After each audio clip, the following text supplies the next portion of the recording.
నమస్కారం. ఈ కథ పేరు కోరిక. అమృత హోటల్లో మీల్స్ సెక్షన్లో హడావుడి మొదలైంది. కార్తీక మాసం చలిరాత్రి 8ంటికే వణికిస్తోంది. హోటల్ పక్కనే పార్క్ ఉండటంతో చల్లటి గాలి వీస్తోంది. హోటల్ ముందు బైక్ ఆపి కౌంటర్లో కూర్చున్న నరసింహ దగ్గరకు వచ్చాడు భూమయ్య. అతను ప్రశాంతినగర్ కాలనీలో నరసింహ ఇంటి పక్కన ఇంట్లో ఉంటాడు. అప్పుడప్పుడు చపాతీలో మసాలా దోశలో పార్సిల్ చేయించుకుని తీసుకెళ్ళడానికి వస్తాడు భూమయ్య. ఇప్పుడు అందుకే వచ్చాడు అనుకున్నాడు నరసింహ. నరసింహ, మీ ఆవిడ గుడికని వెళ్ళి ఇంకా ఇంటికి రాలేదు. పిల్లలు మా ఇంట్లో ఉన్నారు. అమ్మా అమ్మ అని చిన్నది ఏడుస్తోంది. నువ్వు ఒకసారి ఇంటికి రా అన్నాడు తగ్గు స్వరంతో. నరసింహ తలెత్తి వాల్ క్లాక్ వైపు చూశాడు. 8:30 దాటింది. ఇంకా రాలేదా గొణుగుతున్నట్టు అన్నాడు. భూమయ్య తలూపాడు. వస్తున్నా, నువ్వు పద అన్నాడు నరసింహ. తొందరగా రా అని భూమయ్య వెళ్ళిపోయాడు. నరసింహంలో కంగారు మొదలైంది. కార్తీక మాసంలో శివుడి గుడికి వెళ్ళి దీపాలు వెలిగించి వెంటనే వచ్చేస్తుంది. 6ంటికి వెళ్ళి 7 లోపలే వస్తుంది.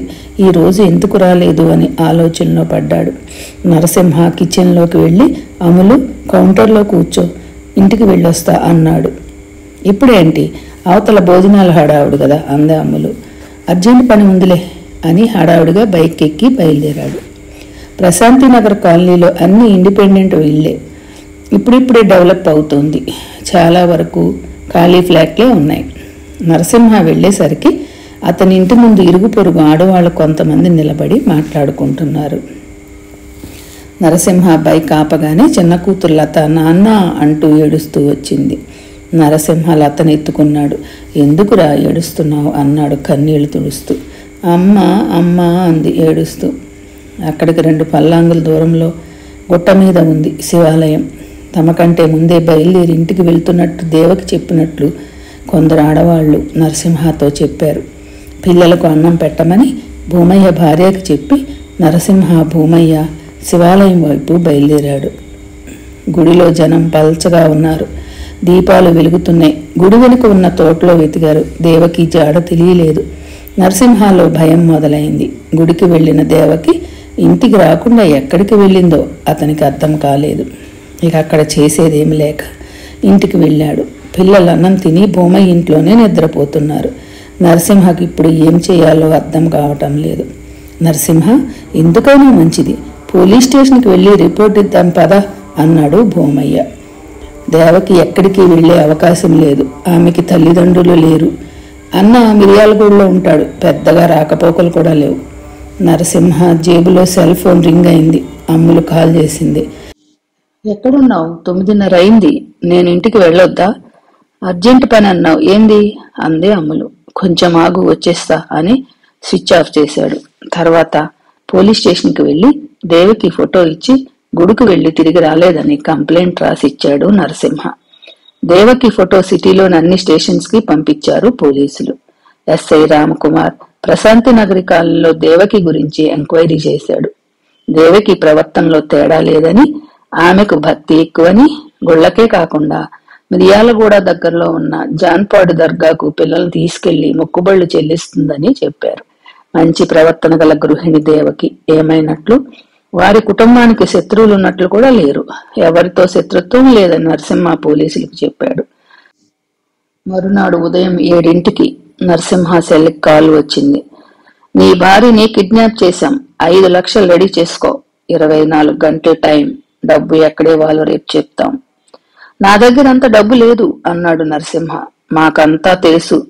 అమ్ములు మొగుడు యాక్సిడెంట్ లో పోతే 7 లక్షలు నీకే ఇచ్చింది కదా. హోటల్ బాగా నడుస్తోంది. ఎవరికి చందాలు ఇవ్వవు, ఏ పార్టీ వాళ్ళకి లెక్క చెయ్యవు. డబ్బంతా ఏం చేస్తున్నావు? అమ్ములు హోటల్ బిజినెస్ లో పెట్టుబడి పెట్టింది. ఆమె నా పార్ట్నర్. నాకు ఊరకనే ఇవ్వలేదు అన్నాడు నరసింహ. అదంతా అనవసరం. మాకు 5 లక్షలు రెడీ చేసుకో, లేకపోతే నీ భార్యను చంపేస్తాం. తర్వాత ఏడుస్తావు అన్నాడు కిడ్నాపర్. కాల్ కట్ అయింది. నరసింహ పోలీసులకు చెప్పాడు దేవకిని ఎవరో కిడ్నాప్ చేసి 5 లక్షలు డిమాండ్ చేశారని. నరసింహ సెల్లో రికార్డ్ అయిన నెంబర్ టెలిఫోన్ డిపార్ట్మెంట్ కి పంపించి ఎంక్వైరీ చేయించారు. అది ఒక కాయిన్ బాక్స్ నెంబర్ అని తేలింది. ఎవరైనా పిల్లల్ని కిడ్నాప్ చేసి డబ్బు డిమాండ్ చేస్తారు. వీడెవడయ్యా తల్లిని కిడ్నాప్ చేశాడు, అంతా విడ్డూరంగా ఉంది అన్నాడు ఇన్స్పెక్టర్ గోపీనాథ్ ఎస్ఐ రామకుమార్తో. సార్, నాకైతే నరసింహ మీద అనుమానంగా ఉంది అన్నాడు ఎస్ఐ. ఎందుకు? అతని భార్యను డబ్బు కోసం ఎవరో కిడ్నాప్ చేశారంటే నమ్మకం కలగట్లేదు. నరసింహకి అమ్ములతో సంబంధం ఉందని హోటల్ వర్కర్స్ చెప్తున్నారు. ఆ విషయంలో భార్య గొడవ పెడుతూ ఉంటుంది. అమ్ములు ఎర్రగా బుర్రగా చలాకీగా ఉంటుంది. తనను వదులుకోలేడు. అంతకంటే పెళ్ళాన్ని వదిలించుకుంటేనే హ్యాపీ అని అనుకుని కిడ్నాప్ నాటకం ఆడుతున్నాడని నా అనుమానం చెప్పాడు ఎస్ఐ. ఇన్స్పెక్టర్ గోపీనాథ్ ఆలోచనలో పడ్డాడు. నేరాలు డబ్బు కోసం, ఆడదాని కోసమేగా ఎక్కువగా జరిగేది. అక్రమ సంబంధాల విషయంలో మనిషి ఎంతకైనా తెగిస్తాడు అనుకున్నాడు. సార్, కిడ్నాప్ అంతా నాటకం. గుడికి వెళ్లే దారిలో కొంతమేర స్ట్రీట్ లైట్స్ లేవు, చీకటిగా ఉంటుంది. దేవకి గుడి నుంచి ఒంటరిగా ఇంటికి బయలుదేరింది. చీకటిగా ఉన్న ప్రాంతానికి రాగానే ఆమెను ఏ కారులోనూ లాక్కెళ్లిపోయి ఉంటారు అన్నాడు ఎస్ఐ. అది కరెక్టే. దొండగులు దేవకిని ఎక్కడో బంధించారు, డబ్బును డిమాండ్ చేశారు. 24 గంటల డెడ్ లైన్. ఇప్పుడు మనం వాళ్ళు ఎక్కడి నుండి కాల్ చేస్తున్నారో తెలుసుకోవాలి. సార్, వాళ్ళు ఎక్కువసేపు మాట్లాడారు. ఏ కాయిన్ బాక్స్ నుంచో కాల్ చేస్తారు. అంతకంటే డబ్బు రెడీగా ఉందని, ఎక్కడ అందజేయాలో చెప్పమని అడిగి ట్రాప్ చేద్దాం అన్నాడు ఎస్ఐ. యు ఆర్ కరెక్ట్ అన్నాడు ఇన్స్పెక్టర్ ఎస్ఐ వైపు మెచ్చుకోలుగా చూస్తూ. మర్నాడు ఉదయం 7 గంటలకు కిడ్నాపర్ చెప్పిన గడువు ముగుస్తుంది. ఆ సమయానికి నరసింహ పోలీస్ స్టేషన్ లో ఉన్నాడు. కిడ్నాపర్ డబ్బు ఎక్కడికి తెమ్మంటాడో దాన్ని బట్టి వ్యూహరచన చేయాలనుకున్నారు పోలీసులు. నరసింహ, చెప్పండి, మీకు ఎవరి మీదైనా అనుమానం ఉందా? ప్రశ్నించాడు ఇన్స్పెక్టర్. సార్, కార్పొరేటర్ ముకుంద తన బర్త్డే అని 250 మందికి భోజనాలు పెట్టమన్నాడు. నేను హోటల్ పెట్టిందే కొత్తగా, ఇంకా పుంజుకోలేదు. ప్రస్తుతం నష్టాల్లో ఉంది. అంతమందికి భోజనాలు పెట్టలేను. 10,000 డొనేషన్ ఇస్తాను అన్నాడు. ముష్టి వేస్తావా? అవసరం లేదా అన్నాడు. అప్పటి నుంచి నా మీద కోపంగా ఉంది అతనికి చెప్పాడు నరసింహ. కార్పొరేటర్ ముకుందంకు నేర చరిత్ర ఉన్న మాట వాస్తవమే. అతన్ని కూడా అనుమానించాల్సిందే అనుకున్నాడు ఇన్స్పెక్టర్. కేవలం డబ్బు కోసమే దేవకిని కిడ్నాప్ చేయించింది కార్పొరేటర్ అనుకోవచ్చు. డబ్బు ముట్టగానే ఆమెను వదిలేస్తాడు. కానీ నరసింహ అయితే కేవలం డబ్బు కోసం కిడ్నాప్ నాటకం ఆడే అవకాశం లేదు. ఆ సాకుతో ఆమెను మర్డర్ చేయించడానికి ప్లాన్ చేశాడా? పోలీస్ స్టేషన్ లో పోలీసులు కిడ్నాపర్ నుంచి వచ్చే ఫోన్ కోసం ఎదురు చూస్తున్నారు. కానీ ఎంతకీ కాల్ రాలేదు. నరసింహ సెల్ ఫోన్ టేబుల్ మీద పెట్టి ఇన్స్పెక్టర్ ఎదురుగుంటా కూర్చున్నాడు. ఉదయం 9 దాటింది. కిడ్నాపర్ పెట్టిన గడువు దాటి 2 గంటలైంది. డబ్బు ఎక్కడికి తెచ్చేది, ఏమంటాడో సమాచారం లేదు. బహుశా నరసింహ పోలీస్ రిపోర్ట్ ఇచ్చి ట్రాప్ చేసే సన్నాహాల్లో ఉన్నట్టు కనిపెట్టారా ఏమో. అందరికి విసుగ్గా ఉంది. సార్, ఇంటికి వెళ్తాను, పిల్లలు ఎట్లున్నారో అన్నాడు నరసింహ. ఇంట్లో మీ వాళ్ళెవరూ లేరా? మా అమ్మ నాన్న ఊరు నుంచి వచ్చారు. మా వదిన కూడా తోడుగా ఉంది. పిల్లలకు వాళ్ళతో పెద్దగా చనువు లేదు. నేనుంటే ధైర్యంగా ఉంటారు. చిన్నది బాగా బెంగ పెట్టుకుంది అన్నాడు నరసింహ. సరే, వెళ్ళండి.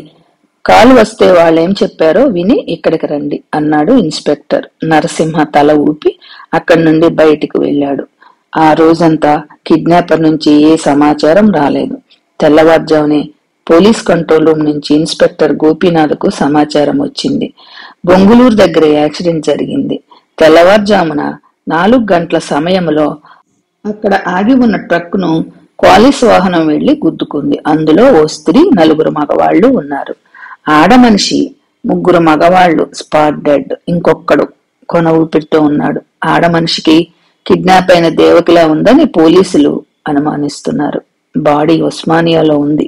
వెళ్లి కన్ఫర్మ్ చేసుకోండి.